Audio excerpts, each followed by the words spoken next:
제 친구 애들. 그 유치원에서 학부모 게시판에 이 시를 붙여놨을 때 분명히 학부모님들한테 전달하고 싶은 무슨 메시지가 있었을 거예요. 그죠? 네. 뭐였을까요? 유치원에서 뭐 했냐고 물어보지 마라? 애들한테 물어보지 마라? 물어보지 말라는 얘기는 아니었을 겁니다. 그죠? 중요한 건 뭐냐면 아이들 이야기를 들을 귀가 부모에게 있느냐에 대한 얘기였을 거예요. 그죠?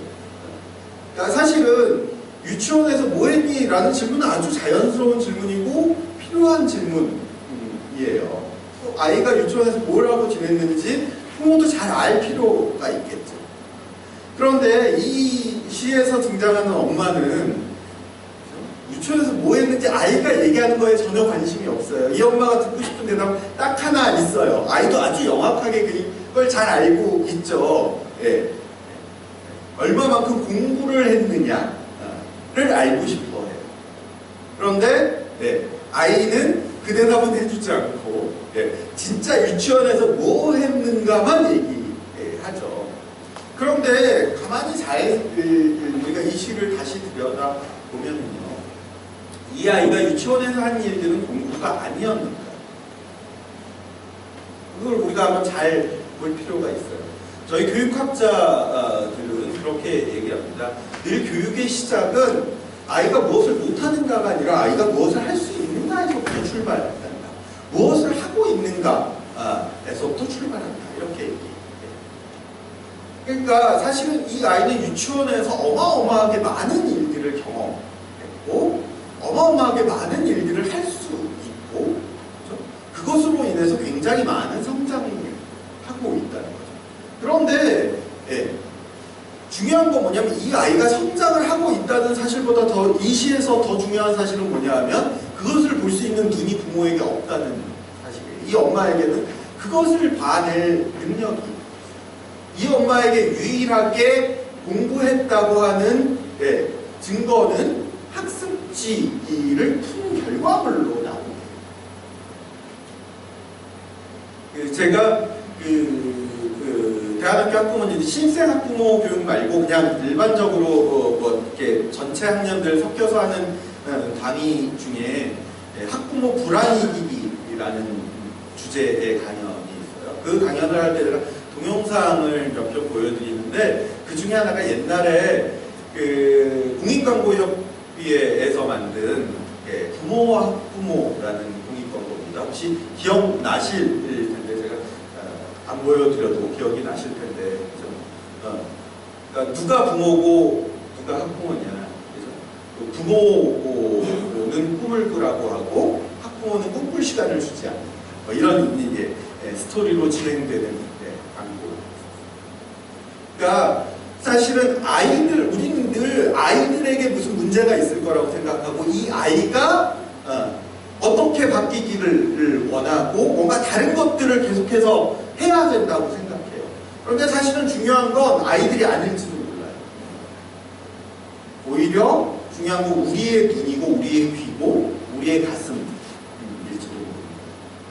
그러니까 부모가 어떤 귀와 어떤 눈과 어떤 가슴을 가지느냐에 따라서 똑같은 경험이 이 아이에게 굉장히 소중하고 의미있고 핵심적인 걸 수도 있고 아주 쓸데없는 짓일 수도 있는 거죠. 왜 그런 농담 하잖아요.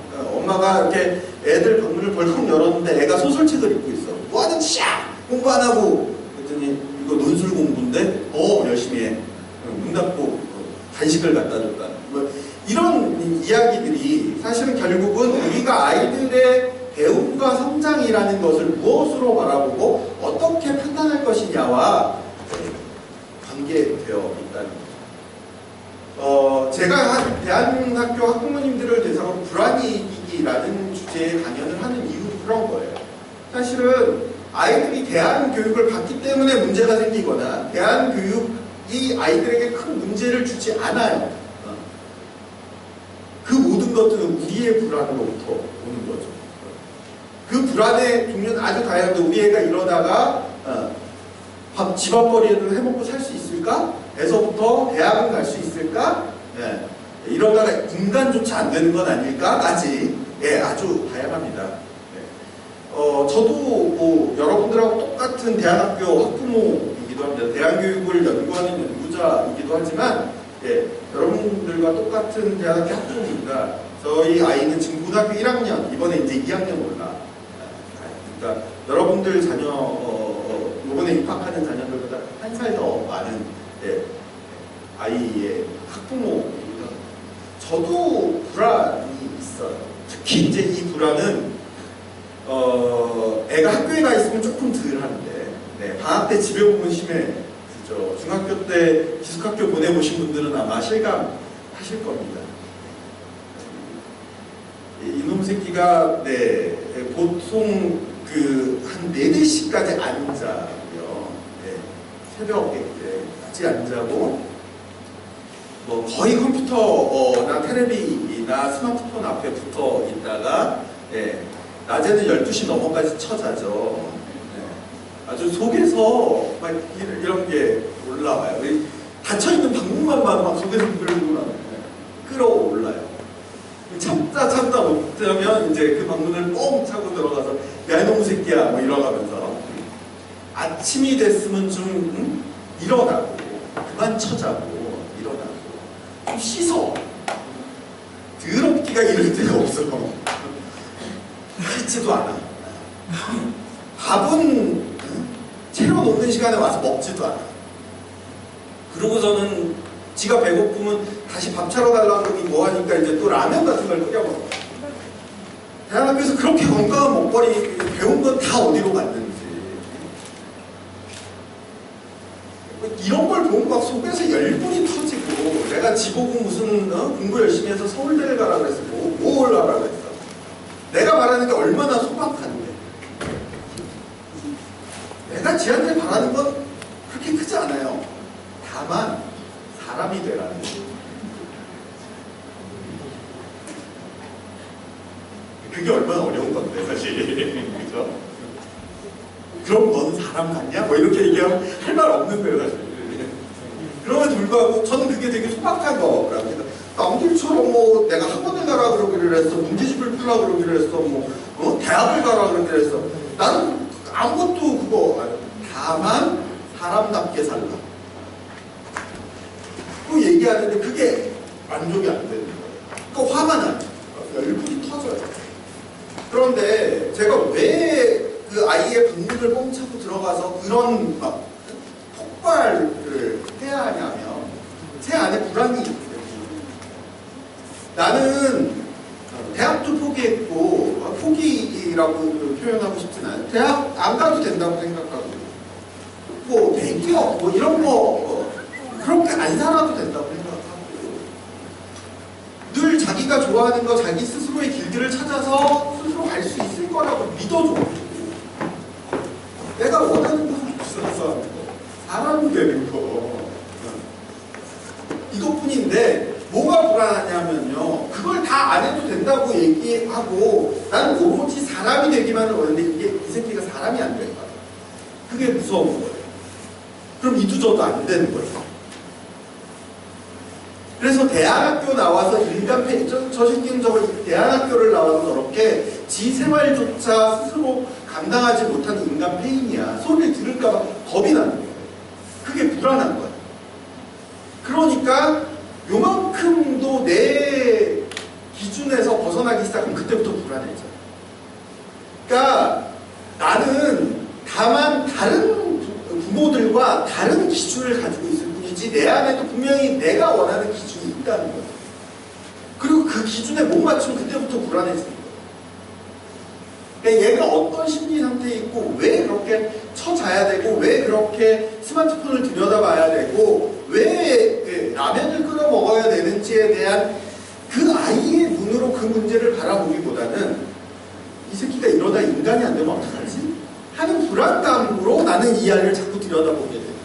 그리고 그 불안감이 점점 증폭되고 내가 참을 수 없는 순간 아이의 방문을 박차고 들어가서 야 이놈 새끼야를 외치게 되는 거예요. 그러니까 모두가 다 기준이 다를 뿐이지 우리 안에 불안이 있다는 거예요. 그런데 제가 그 불안이기 강연을 할 때 아까 이 파보기 강연 들으신 분들이 많다 그래서 제가 지금 막 불안이 강연을 막 섞고 있는 거예요. 네. 내 불안이 막 증폭될 때 사실 중요한 거, 우리한테 중요한 건 뭐냐면 그걸 잘 들여다보는 거예요. 나의 불안이 도대체 어디로부터 오는 건지, 이게 진짜 의미 있는 불안인지, 왜 내가 이것에 그렇게 불안해하고 있는지, 그 문제를 우리가 잘 들여다볼 필요가 있다는 거죠. 네. 어쨌든, 네. 그래서,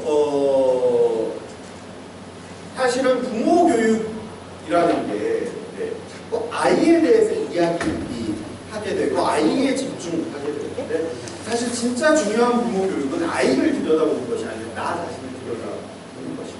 나로부터 출발하고, 내가 아이의 배움과 성장을 들여다볼 수 있는 눈과 귀와 가슴을 가졌는가에 대해서 한번 잘 살펴볼 필요가 있다라는 겁니다. 그랬을 때 중요한 건 결국은 대안교육은 우리 아이의 이야기가 아니라 나와 내 삶에 대한 이야기, 우리와 우리 교육에 대한 이야기. 자꾸 대안교육을 선택하는 문제를 내 아이의 문제, 내 자식의 문제로 축소시키지 말잖아요. 그것이 아니라 오히려 대안교육을 선택했다는 것은 나와 내 자신의 문제, 나의 삶의 문제, 그리고 거기서 확장되는 우리와 우리의 사회, 우리의 교육의 문제들이라는 거죠. 제가 굉장히 좋아하는 구절이에요. Democracy is not a spectator sport 라는 말입니다. 이게 샤프만이라고 하는 미국의 여성 참정권 운동가가 했었던 말이에요. 우리나라 말로 번역하면 민주주의라는 것은 관람 스포츠가 아니다 라는 뜻이죠. 스펙테이터 스포츠가 뭐냐면요, 관람 스포츠 뭐냐면요, 오늘은 아버님들 굉장히 많이 주로 이렇게 부모 강연하면 어머님들 와글와글 하시고 아버님들 이렇게 가뭄을 콩나듯이 섞여 계시는데 오늘 아버님들이 많아서 참 좋네요. 네. 아버님도 혹시 운동 좋아하세요? 운동하는 건 거의 못하시고 보는 것만 좋아하시죠? 네, 저도 그렇거든요. 저는 야구왕이에요. 지금 야구 프로야구 시즌이 끝나고 지금 프로야구가 안 하는 저희한테는 암흑입니다. 네. 빨리 이 봄이 와서 야구가 시작이 돼야 또 신이 나죠. 제가 야구 경기를 볼 때 텔레비전 앞에서 이렇게 야구 경기를 보거나 아니면 경기장에, 야구장에 가서 야구 경기를 볼 때 저는 거의 메이저리그급이에요. 제가 못 치는 공이 없습니다. 입으로는. 그렇죠? 네. 못 던지는 공이 없어요. 자꾸 이렇게 스트라이크 못 던지고 계속 볼만 던지는 투수가 나오면 병신 지가 투수를 하면서 그걸 못 던져? 제 입으로는 거의 160km 광속구를 던지죠. 관람 스포츠라는 게 그런 거 같아요. 팔짱 끼고 앉아서 훈수 두는 거. 입으로는 뭘 못하겠어요. 메이저리그 진출 예전에 했고, 축구를 했다 하면 잉글랜드 프리미어리그 이미 갔다 왔어요. 이렇게 해서 민주주의에서 민주주의라고 하는 것은 이런 방식으로 이루어지는 것은 아무것도 없다는 거죠. 민주주의라는 건 결국 나 스스로 무언가 선택해서 발언하고 그 발언대로 행동해내지 않으면 아무것도 이루어지지 않는다는 거죠. 아까 말씀드린 대로 이 샤프만이라는 분이 여성 참정권 운동을 했었던 분이라는 걸 우리가 잘 기억할 필요가 있어요. 여기 계시는 절반이 넘으시는 어머님들한테 신뢰가 되는 얘기가 되겠지만 여자들이 남자들에 비해서 훨씬 더 미개한 존재라는 인식이 있던 시절에, 그래서 여자들을 정치에 참여시키는 것, 투표권을 준다는 것은 굉장히 어리석은 일이라는 것이 일반적인 사회의 통념이고, 심지어 여성들 스스로도 우리가 무슨 운전이나 할 줄 알지 뭘 안다고 투표를 하겠어 라고 스스로 생각하던 시절에 민주주의라는 건 그런 것이 아니야. 모두가 함께 경기장에 뛰어들어서 공을 던지고 차면서 경기에 참여하는 것. 이것이 네. 다행히 제 양말이 까만색이라. 네. 네, 고맙습니다. 네. 네. 그래서 우리가 경기장에 뛰어들어서 스스로 플레이어가 됐을 때만이 이 민주주의라는 건 의미가 있다는 얘기입니다. 이 대목에서 저는 세월호 이야기를 하지 않을 수 없어요. 우리가 세월호 이야기만 하면 저 노란 리본과 가만히 있지 않겠습니다 라는 표현을 떠올리게 됩니다. 가만히 있지 않는다는 것은 무엇을 의미하는 것입니까? 혹은 우리 아이들을 가만히 있지 않는 아이들로 만든다는 것은 무슨 의미입니까? 우리가 한번 잘 생각해 볼 필요가 있습니다. 저희 아이가 초등학교 일반 학교에서 초등학교를 다니는데 선생님한테 늘 지적받는 아이였어요. 가만히 있지 않아요. 그래서 저희 아이 3학년 때 담임 선생님이 어느 날 저한테 보자고 그러시더니 면담을 하는 자리에서 너무나 확신에 찬 얼굴과 목소리로 저한테 말씀하시고, 저는 이 아이가 ADHD임을 확신합니다. 병원에 가서 진단을 받아오세요. 이렇게 말씀하십니다. 그러니까 의심도 아니고, 네, 이 담임은 이미 확신하고 있어요. 왜? 가만히 있지 않아요. 그때부터 제가 대안학교를 시작했어요. 작년이었나? 벌써 제3년 해가 바뀌었으니까 우리나라에 왔었던 미국의 유명한 그 대안학교 교장이셨던 크리스 메르코글리아노라는 선생님이 계세요. 우리나라에서도 이분의 책들이 몇 권이 번역되어 나와 있습니다. 그 중에 한 권의 제목이 가만히 있지 않는 아이들이라는 책. 그분이 재작년에 오셔서 했던 강의의 주제가 뭐였냐면 어떻게 아이들의 야생성을 살릴 것인가. 우리가 아이들을 계속해서 가만히 있게 만드는 것, 가만히 있으라고 이야기하는 것이 과연 무슨 의미일 것인가. 이 고민을, 그렇다면 가만히 있지 않는다는 것, 아이들을 가만히 있지 않게 만든다는 것, 혹은 나 스스로가 가만히 있지 않겠다는 것은 무엇을 의미하는 건가? 그럼 뭘 해야 할 거냐? 민주주의라는 것이 관람 스포츠가 아니라 뭔가 행동하는 것, 그 경기에 참여하는 것이라고 한다면 나는 어떤 방식으로 이 경기에 참여할 것인가? 우리가, 제가 왜 이 이야기를 서두에서 이렇게 길게 하느냐 하면요, 아이를 대안학교에 보낸다는 건 그냥 아이의 문제라고 생각해요.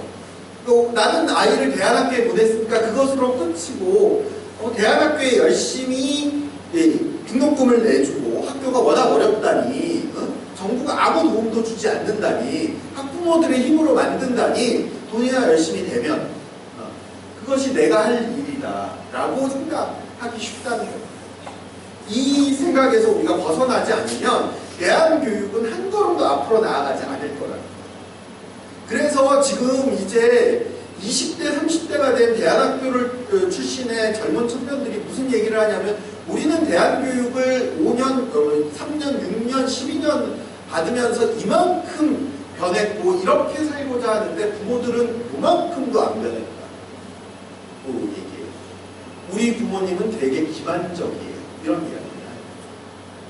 앞으로 3년, 6년, 12년 후에 여러분들의 자녀로부터 기만적이라는 표현을 듣지 않기 위해서, 가만히 있지 않기 위해서 우리는 무엇을 해야 할 것인가를 우리가 좀 잘 들여다봐야 할 필요가 있습니다.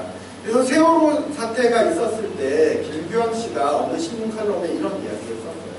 과연 세월호 사태가 우리가 겪는 비극의 끝일 것이냐, 아니면 새로운 시작일 것이냐. 우리가 무언가 바꾸자라고 이야기하고 그것을 행동하는 사람들이 모인다면 이것이 끝이 될 수 있겠으나, 그렇지 않고 설탕하고 한탄하고 모른 척하는 사람들만 있다면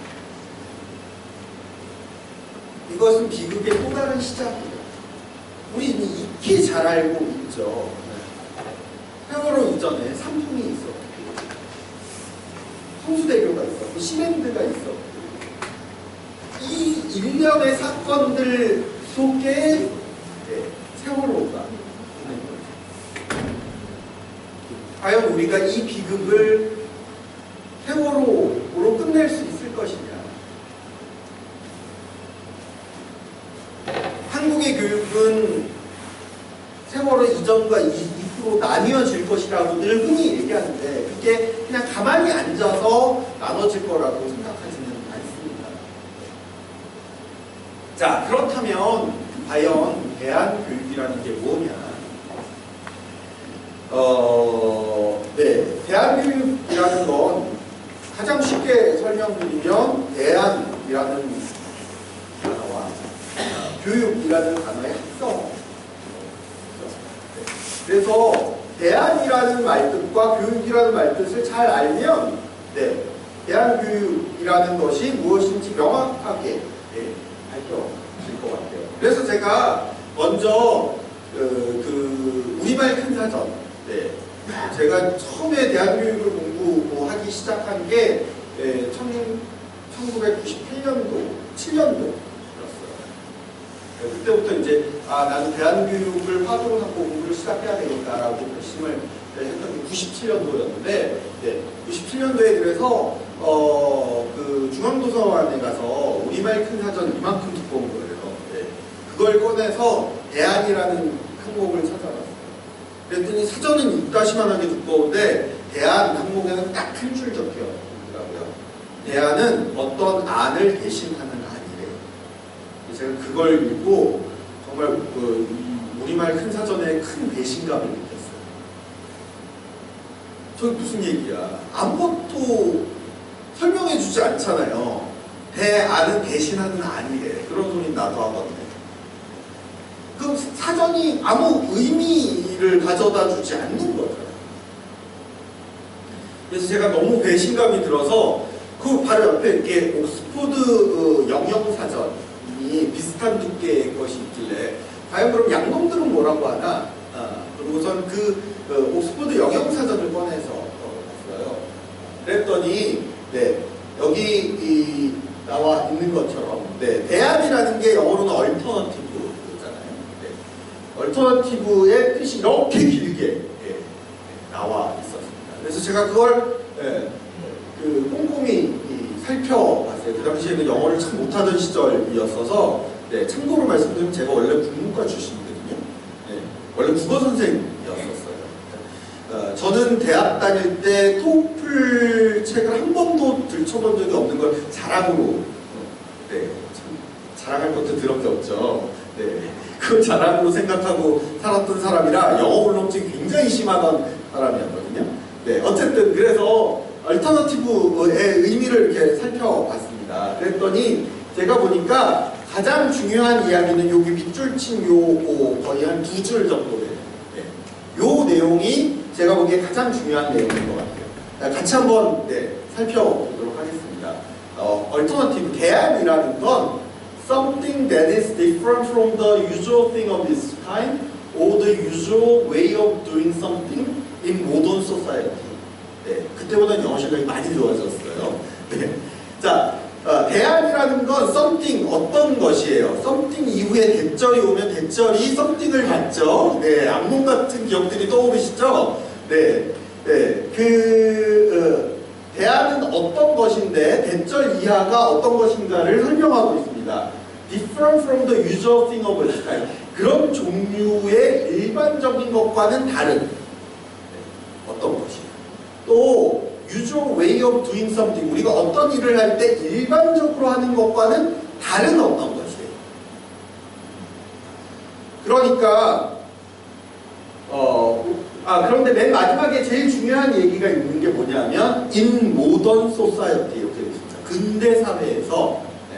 근대 사회에서 우리가 무언가 일반적인 것 혹은 일반적으로 무언가를 하는 방식과 다른 어떤 것을 대안이라고 그러니까 여기다가 어떤 거, something 대신에 교육, education을 넣으면 대한교육이 무엇인지가 사전적인 의미가 나오게 되는 거죠. 자, 대한교육이라는 건 뭐냐면요. 그러면 something 대신에 education 넣고요. 네, 교육이에요.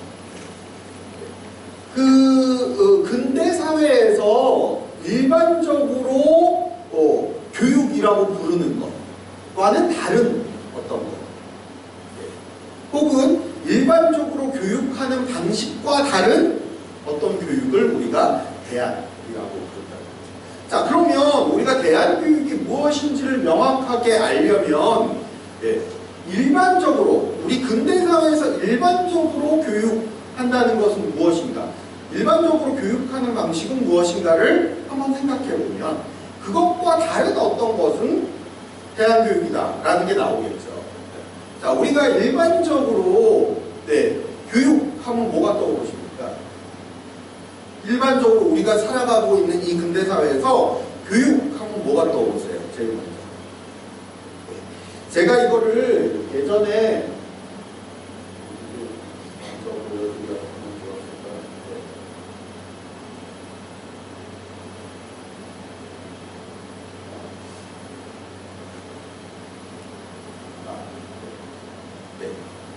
제가 예전에 그 학부생들 수업할 때 그 교직 과목을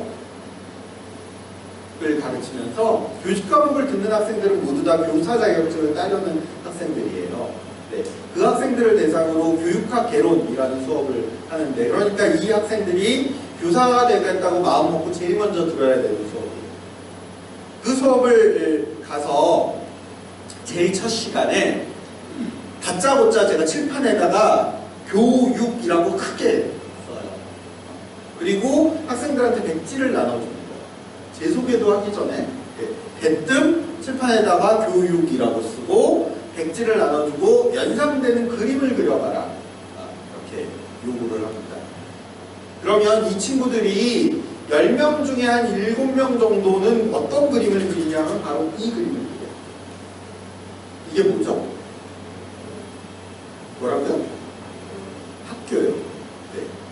제가 칠판에다 뭐라고 썼다고요? 교육이라고 썼어요. 저는 칠판에다가 학교라고 쓰지 않았고요. 교육이라고 썼습니다. 그런데 교육이라는 단어를 인식한 친구들이 그림으로, 이미지로 그것을 표현해내는 방식이 모두 10명 중에 7명이 학교를 그려요. 그럼 나머지 3명은 다른 걸 그리느냐? 그렇지 않아요. 뭐 선생님과 학생, 책상과 노트, 연필, 뭐 이런 것들. 그러니까 제가 이 말씀을 왜 드리냐면, 아까 말씀드린 대로 우리가 그 교육을 연상할 때 무엇을, 이 근대사회에서 교육하면 무엇을 상상하게 되냐면 늘 학교를 중심으로 생각하게. 자, 그러면 아까 말씀드린 대로 모던 소사이어티에서 근대사회에서 우리가 교육을 학교의 장면, 학교 혹은 학교의 장면으로 인식하고 있다면 그것을 떠난 무엇인가가 바로 대한교육이 될 거라. 저는 대한교육 운동하면서도 대한교육 진영에도 그런 비판을 굉장히 많이 하는 편인데, 저뿐만이 아니라 많은 분들이 그런 이야기를 하는데, 우리가 대한교육을 하려다가 어느새 보니까 대한학교를 하고 있다, 이런 이야기들을 많이 해요. 이게 무슨 얘기냐면, 우리는 학교 교육이 가지고 있는 여러 가지 문제들을 지적하면서 그것과 다른 어떤 것을 하기 위해서 왔는데, 어느 순간 보니까 다시 학교라는 틀 안에 갇히고 있더라는 거예요. 어쩔 수 없어요. 우리의 사고의 패러다임은 늘 그래왔습니다. 제가 농담처럼 하는 얘기지만 우리는 대한교육을 하지만 한 번도 대한교육을 받아본 적이 없어서 그게 뭔지 몰라. 이 딜레마 속에 있는 거죠. 그래서 대한교육을 한다는 것이 굉장히 어려운 일이에요. 우리가 가지고 있는 사고체계, 우리가 가지고 있는 생각체계들을 모두 다 떠나야 됩니다. 그럼에도 불구하고 어쨌든 지금의 학교 교육이 가지고 있는 문제의식들을 명확하게 바라보고 그것을 벗어나기 위해서 어떻게 해야 하는가를 잘 생각해 보면 그때부터 대안교육이 보이기 시작한다는 겁니다. 그래야 비로소 대안교육이 이야기될 수 있을 거라는 거죠. 자, 그러면 우리의 학교에서 무슨 일이 벌어지고 있는 거냐. 네, 제가 어느 날 인터넷에서 우연히 발견한 만평입니다. 원래 영어로 되어 있는 만평인데 제가 한국말로 번역을 했어요. 맨 처음에 있는 분이 어느 국제학교의 선생님이 계세요. 국제학교니까 전 세계에서 모인 아이들이 있겠죠. 이 선생님이 학생들한테 질문을 하는 거예요. 자, 다른 나라에서 일어나고 있는 식량 부족 사태에 대해서 여러분들의 의견이 무엇인지 얘기해 보세요. 이렇게 질문을 던져요. 그랬더니 이 아프리카 학생이 손을 들고 물어보는 거예요. 선생님, 식량이 뭐예요? 아프리카에선 식량이 부족한 현실 속에 있다는 풍자겠죠. 그랬더니 이 노란머리의 이 유럽 여학생이 손을 들고 물어봐요. 선생님, 부족이 뭐예요? 유럽 사회는 워낙 풍족한 사회라서 부족을 모른다는 이야기. 그랬더니 이 번개머리의 미국 학생이 손을 들고 질문을 합니다. 선생님, 다른 나라가 뭐예요? 세상에 미국만 있는 줄 아는 거예요. 그랬더니 여기 중국 학생이 손을 들고 물어봅니다. 선생님, 자기 의견이라는 게 뭔가요? 이게 모르겠어요. 제가 이 작가가 누군지도 몰라서 어떤 배경에서 그냥 인터넷에서 떠돌던 걸 제가 찾은 거라서 어떤 배경에서 쓴 맥락을 모르니까. 그런데 추측을 해볼 수 있죠. 일단 중국이 사회주의 국가이고 그 언론의 자유나 천안문 사태나 뭐 이런 것을 보면서 중국에는 자기 의견을 이야기할 자유가 없어라는 풍자일 수도 있고, 아니면 이 작가가 서양 작가이긴 하나 워낙 아시아 문화에 대해서 잘 알아서 아시아 사람들은 자기 이야기를 하지 않아, 자기 의견을 이야기하지 않아 라는 어떤 풍자일 수 있을 거예요. 어쨌든 제가 이 만평을 보면서 요즘 애들 말로 웃기다고 하죠. 웃기기도 하고 서글프기도 하고 슬프기도 하고. 웃었던 이유는 이런 겁니다. 사실은 세상에서는 식량 문제도 있고 부족한 사람들도 수많은 부족에 시달리고 있는, 다양한 부족들에 시달리고 있는 수많은 사람들도 있고, 다른 나라에서 굉장히 많은 다른 일들이 벌어지고 있음에도 불구하고 우리는 그것들에 대해서 어떤 의견을 갖지 못하고 있다는 거죠. 그러니까 우리의 교육이 사실은 실제 하고 있는 현실과 완전히 동떨어져 있다는 거죠. 우리의 삶과 완전히 다른 것들을 학교에서 가르치면서 이것이 중요해, 이것이 교육이야, 이것이 너희들의 삶에 굉장히 의미 있을 거야 라고 거짓말하고 있다. 그것의 가장 앞권은 대한민국 교육이에요. 제가 이게 서양 만평가가 그렸으니까 여기서 끝났지, 만약에 이게 한국 만평가였다면, 박재룡 학원백이 그린 그림이었다면 저는 밑에 한 칸 더 있었을 거예요. 한국 학생이 손을 들고 질문할 때 선생님, 그거 시험에 나와요? 에이, 설마. 아니에요. 실제로 제가 들었던 질문. 아까 제가 97년도에 난 대한교육을 공부해야 되겠어라고 결심을 하게 된 큰 계기가 됐던 사건. 당시에 제가 중학교 2학년 국어를 가르치는 교사였었는데 제 수업에서 한 학생이 했었던 질문. 우리 반에서 굉장히 공부 잘하는 학생이에요.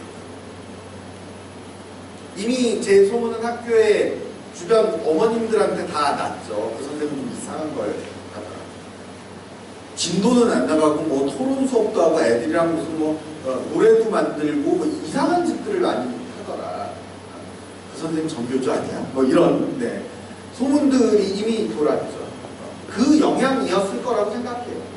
어느 날 이제 아이들을 토론 수업을 하려고 이렇게 모둠을, 요즘이야 모둠 수업이 옛날보다 훨씬 흔해졌지만 그때만 해도 모둠 수업이 없을 때라서 제가 모둠 수업을 하면 선생님들이 주변에 동료 교사들이 되게 싫어했어요. 일단 애들이 책상을 이렇게 소리 안 나게 조심조심해서 이렇게 모둠을 만들지 않죠. 드르륵 하면 일단 아래층 선생이 되게 싫어하고요.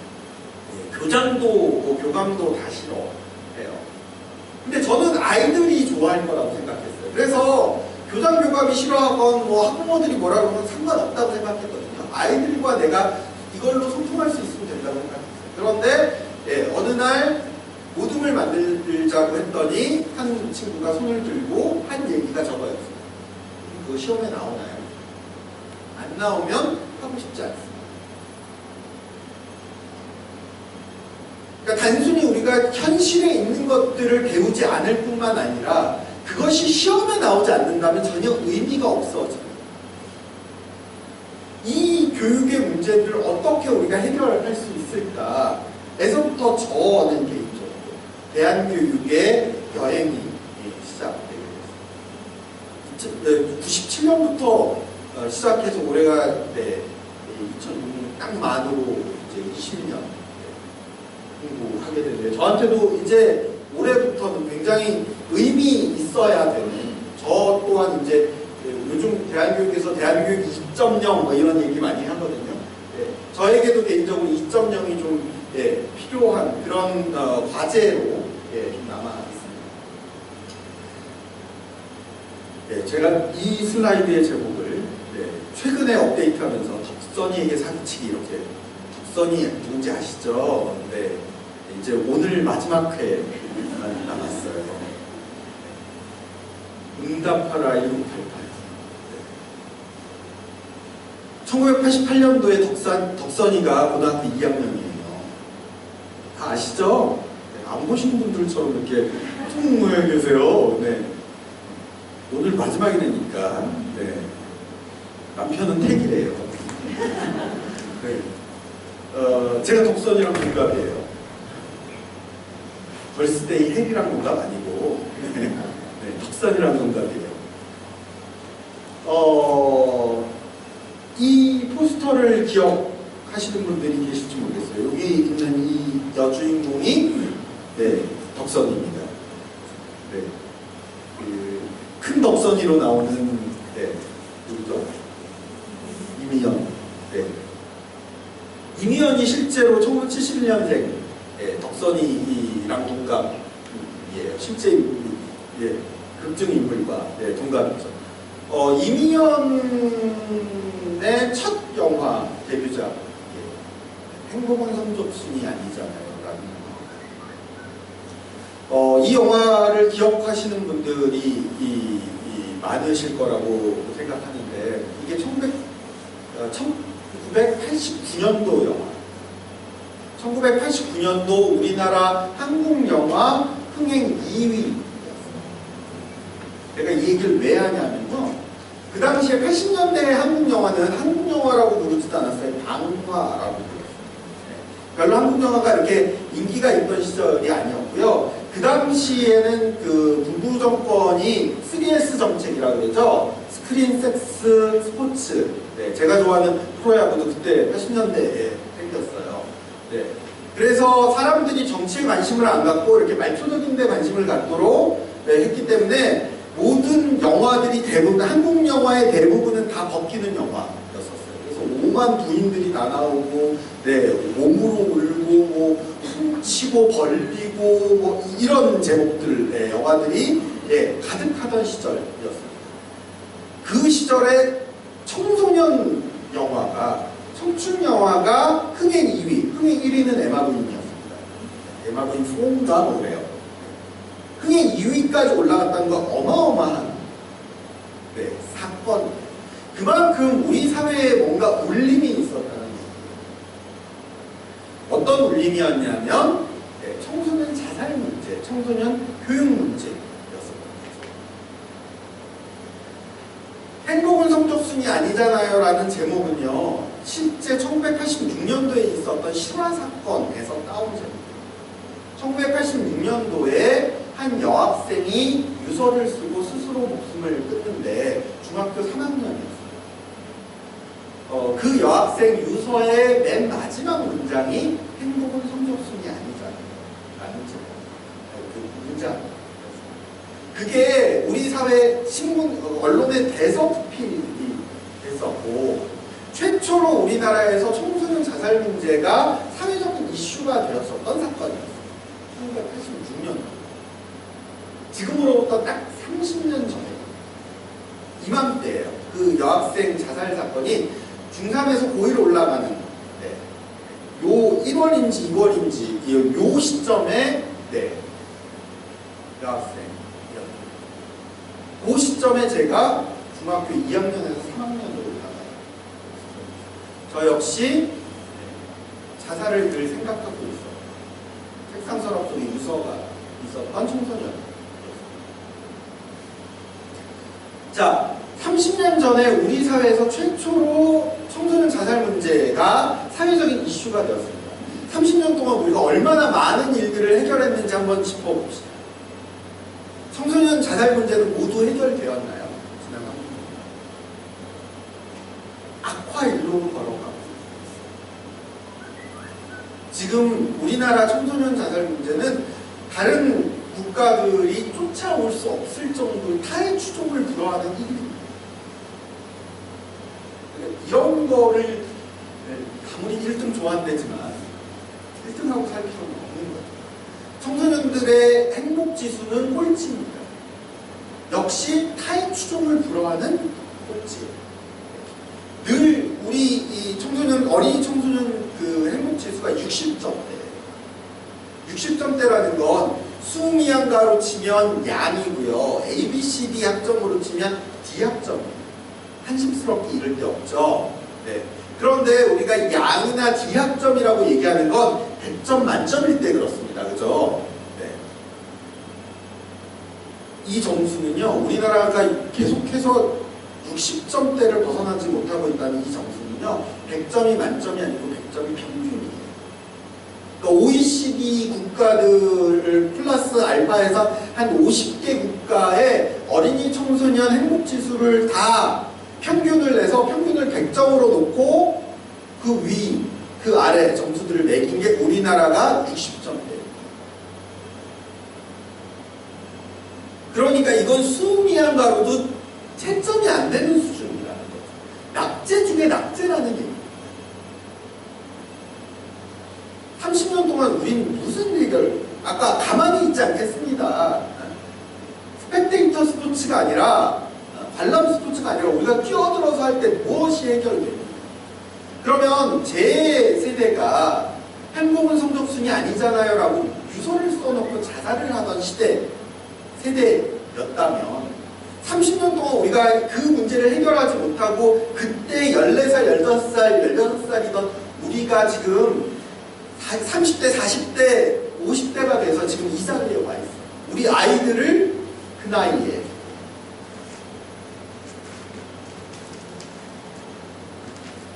자, 아까도 말씀드렸지만 이게 1986년도에 있었던 실화 사건을 1989년도에 영화화한 거였습니다. 이때 우리가 부모님들한테 늘 들었던 얘기는 뭐냐면요. 지금 네가 하고 싶은 걸 참어. 네가 하고 싶은 건 나빠. 놀고 싶어? 나빠. 기타를 치고 싶어? 나빠. 노래를 부르고 싶어? 나빠. 그러니까 나쁜 건 다 참아. 참고 시키는 거, 엄마가 시키는 거, 선생님이 시키는 거, 학교에서 시키는 거, 국가가 시키는 거 열심히 해. 가만히 있어. 그러면 너에게 행복이 보장될 거야. 이렇게 얘기했어. 거짓말이에요. 사기입니다. 제가 덕선이에게 사기치기라고 제목을 정한 이유가 있어요. 사기예요. 여기 부모님들 대충 뭐 우리 다 응팔 세대들 위아래로 뭐 플러스 마이너스 10년이실 텐데, 네. 덕선이로부터 플러스 마이너스 10년들이실 텐데, 제가 얼마 전에 연말에 친구들이랑 왕년회를 하는데 그러더라고요. 친구들이 그렇게 동창들끼리 자리하면 찌질하게 사는 애들은 못 나와요. 다들 그래도 좀 삼내하는 애들이 나오거든요. 이 친구들이 나와서 무슨 얘기를 하냐면 다들 명문대 나와서 좋은 직장 가지고 있는 친구들이에요. 외제차들 끌고 나요. 제가 제일 찌질해요. 그 친구들이 모여서 무슨 얘기를 하냐 하면 술 이렇게 취하면 무슨 얘기를 하냐면 앞으로 5년 번다. 저희가 이제 해 바뀌어서 46 됐거든요. 앞으로 5년. 저는 응팔이 왜 이 덕선이를 1971년생으로 세팅했는지 작가한테 가서 한번 좀 물어보고 싶은데 전 의미가 좀 있었을 것 같아요. 1971년생 아버님들 계세요? 안 계세요? 술 드시는 분이 계시네. 네. 1971년생이 우리나라에서 인구수가 제일 많아요. 아세요? 대한민국에 두 번의 베이비붐 세대가 있는데, 네. 첫 번째가 58년 돼지고요. 두 번째가 71년 돼지띠예요. 그러니까 물론 58년 돼지보다 71년 돼지띠가 훨씬 더 숫자가 많죠. 저희인데 너무 숫자가 많아서 저희는 한 반에 막 75명만 이랬었어요. 그것도 심지어 오전반, 오후반을 나눠서 했었어요. 그래서 숫자가 너무 많아서 네, 기억하실 거예요. 산하제한